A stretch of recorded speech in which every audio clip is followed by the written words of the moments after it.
At sa mas pinabilis na emergency response system, huli ng mga kapulisan ang isang wanted person matapos itimbre ng isang concerned citizen sa pamamagitan ng 911 hotline sa Caloocan City.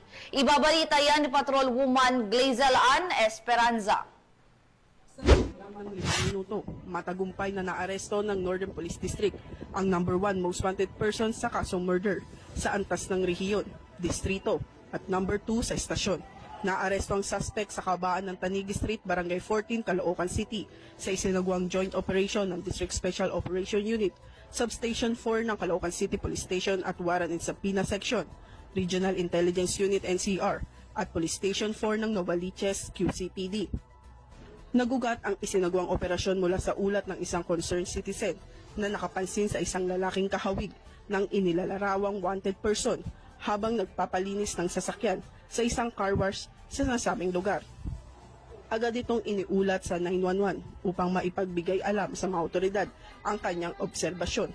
Agad namang rumesponde ang mga tauhan ng Substation 4 at kinumpirma ang pagkakakilanlan ng suspect batay sa target intelligence packet. Agad silang nakipag-ugnayan sa District Special Operation Unit na naglunsad ng operasyon upang isilbi ang warrant of arrest na inilabas ng RTC Branch 128 Caloocan City. Naharap ang akusado sa kasong murder kung saan walang inirekomendang piyansa.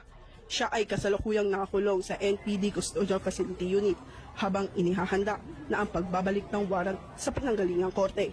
Ang matagumpay na operasyong ito ay sumasailalim sa walang humpay na determinasyon ng Northern Police District na maipatupad ang mabilis na ustisya alinsunod sa direktiba ng Chief PNP para sa isang maagap at responsableng serbisyong pulisya. Mula rito sa Northern Police District, ako po ang inyong PNN correspondent, Patrolwoman Glazel Ann Esperanza, alagad ng batas, tagataguyod ng balitang pulis.